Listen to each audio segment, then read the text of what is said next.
Trop souvent sur nos réseaux, la toile de fond n'est pas à la hauteur du décor en relief. Alors je vous propose de faire un petit tour de Normanville et de vous expliquer les différents types de paysages que l'on peut intégrer en arrière-plan de nos réseaux. Alors vous avez, on va dire, 4 types d'arrière-plan. Alors le premier arrière-plan, c'est un réseau en décor, et derrière ce réseau en décor, vous installez un panneau sur lequel vous avez peint un ciel. Alors le plus simple, évidemment, c'est d'avoir un ciel bleu, comme ça a déjà été dit à travers un certain nombre d'articles, dont ceux de Loco-Revue en particulier. En général, ce bleu est de plus en plus foncé, plus on monte vers le haut, et en tout cas, vers l'horizon, vu l'épaisseur de la couche atmosphérique, de l'humidité, le ciel va s'éclaircissant. Bon, on peut avoir également un ciel nuageux, très nuageux. Aujourd'hui, les fonds de décor photographiques ont tendance à remplacer les fonds de décor traditionnels des années précédentes, qui étaient, je dirais, qui faisaient appel à la peinture. Pour Normanville, j'ai gardé, pour rester dans un style un peu impressionniste, j'ai gardé des fonds de décor peints sur un fond bleu uniforme d'ailleurs, qui est un bleu de base, un bleu ciel, sur lequel il y aura plus ou moins de décors. Alors, plusieurs types. Alors, le premier type, c'est vous avez un décor en relief et vous avez derrière ce décor un ciel. Alors, il s'agit d'assurer la transition entre le décor et le ciel. Cette transition peut se réaliser au moyen d'éléments dont l'échelle et les lignes de fuite sont neutres, n'existent pas. Et en ça, les arbres, c'est parfait. Donc, vous avez ici le fond de décor qui représente la ville de Fierville-en-Auge, et la toile de fond représente un ciel nuageux.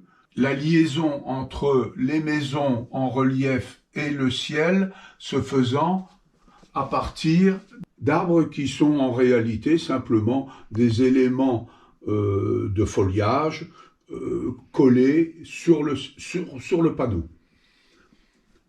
Vous avez un second type de panneau. Donc, vous avez en premier plan un décor fait d'arbres, c'est la forêt que longe la voie ferrée, et en arrière-plan, vous avez les collines du pays d'Auge. Bien entendu, plus vous reculez, plus les teintes sont bleutées ou deviennent floues, lointaines, et puis derrière, après, vous avez le ciel. Alors, c'est une seconde façon de faire. Pour faire, messieurs, moi j'utilise des panneaux de médium, c'est les panneaux de médium en 3 mm, pré-peints, et puis qui ont été fixés derrière le décor. Alors, j'ai d'abord fait le décor en relief, et j'ai peint mon ciel in situ, de façon à ce que les couleurs de l'arrière-plan s'harmonisent parfaitement avec les couleurs du premier plan. Un mot sur les arrondis. Quand vous passez dans les angles, alors, pour réaliser les angles, j'ai collé une sorte de matière plastique autocollante. Je vais vous montrer à quoi ça correspond. Alors, il s'agit d'une matière que l'on trouve dans les magasins de bricolage, plus exactement les magasins pour les fournitures pour peinture, fournitures pour les ateliers créatifs. En réalité, c'est une matière translucide sur laquelle il y a une feuille autocollante et qui est souple. Et quand on enlève la feuille autocollante, voilà, on a une matière blanche. Alors, Sur le côté autocollant, je renforce cette feuille translucide qui est faite pour faire des abat-jours. Je renforce par une feuille de papier canson blanc, assez épais. Je laisse bien entendu une bordure sans papier qui va servir à être collé sur 2 ou 3 cm sur le médium. Et la courbure, vous pourrez adapter la courbure que vous souhaitez, plus ou moins courbe, suivant le raccordement et le décor en relief qui se trouve devant votre ciel.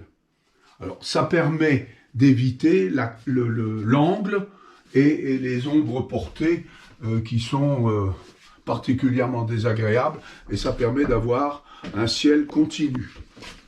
Où votre ciel est contre votre décor, ou vous pouvez le mettre en arrière, c'est-à-dire avec un certain espace entre le décor en relief et le ciel. Bon, ça permet, je dirais, de donner plus de profondeur à certains endroits, à certains moments, mais ça n'est pas une obligation. Pour ce qui est des nuages, je ne cherche pas à faire quelque chose de très coloré, je les réalise en utilisant de l'acrylique blanche et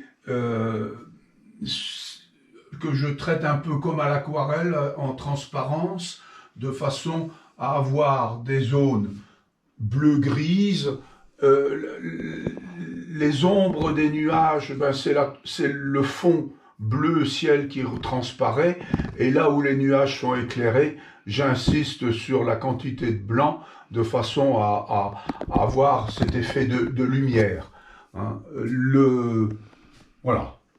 J'ai utilisé, pour pouvoir avoir des cieux qui correspondent le plus possible à la réalité, j'ai fait des photos, j'ai des photos de ciel, et puis je pars de ces éléments de photos de ciel que j'adapte en fonction de mon décor. Vous avez un troisième type où là, finalement, la toile de fond devient prépondérante presque sur l'ensemble du décor. C'est le cas de la partie où j'ai représenté la mer, la ville, la partie de la ville en arrière-plan, la ville de Normanville en arrière-plan. Et donc là, le ciel, finalement, a moins d'importance. C'est pour ça que j'ai choisi de faire une transition à travers un ciel moutonné se terminant par des cirrus, avec toujours sur l'horizon cette partie plus claire. C'est lui qui devient l'élément principal. Le premier plan, finalement, étant moins important, mais la profondeur du réseau est donnée par ce paysage. Il s'agit presque d'un tableau. On a également une autre forme du tableau. D'un côté, c'est la mer, de l'autre côté, c'est la campagne. Là, c'est au niveau du passage qui permet d'accéder au centre du réseau. Le passage est très étroit. Alors ça, la raison de ce passage sur lequel il y a les voies de sortie de la gare de Normanville, ça me permet d'avoir des postes d'observation comme si on était sur la passerelle qui pénètre dans le réseau. Et côté toile de fond, vous avez un panorama qui se suffit à lui-même, c'est une sorte de tableau avec un manoir.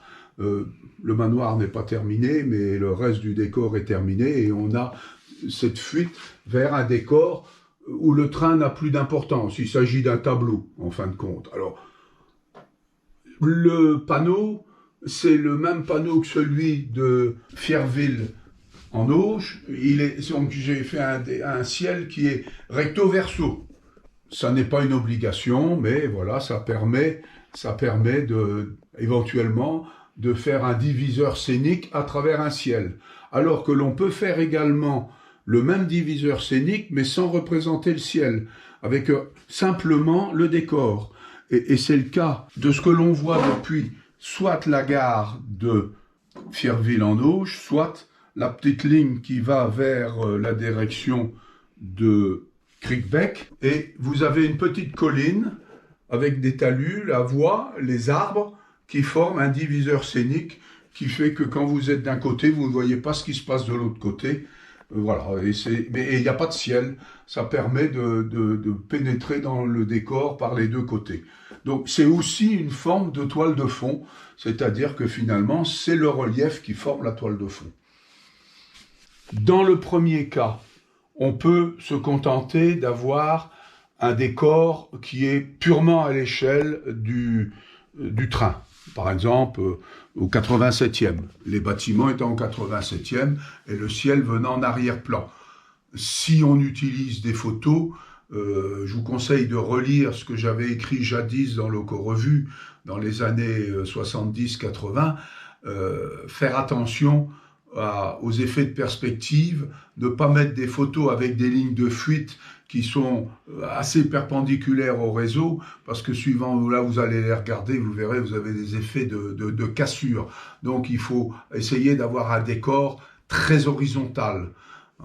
Les lignes de fuite, elles n'ont qu'un point de vue, donc c'est dangereux. Alors maintenant, vous pouvez également aller vers la transition entre le décor au 87e et la toile de fond, à une échelle beaucoup plus petite, et à ce moment-là, vous allez pouvoir disposer entre la plateforme et la voie ferrée et le ciel, de préférence des collines, parce que ça vous permet d'avoir une fausse ligne de fuite vers la réduction, et puis d'avoir des bâtiments qui sont de plus en plus, comme on le voit ici sur la ville de Crickville, avec le village de Crickbeck, pardon, avec le manoir, et on passe de l'échelle du 87e à l'échelle du 160e, et puis on passe à l'échelle, quasiment à l'échelle Z, vers le 220e, et puis c'est la forêt, où là, il n'y a pas d'échelle à proprement parler, les arbres, bon, ils sont et puis le ciel. Voilà. Bon. Et ça permet de donner beaucoup de profondeur à votre réseau sur finalement quelques centimètres. Hein, c'est l'utilisation du trompe-l'œil qui permet ces effets-là.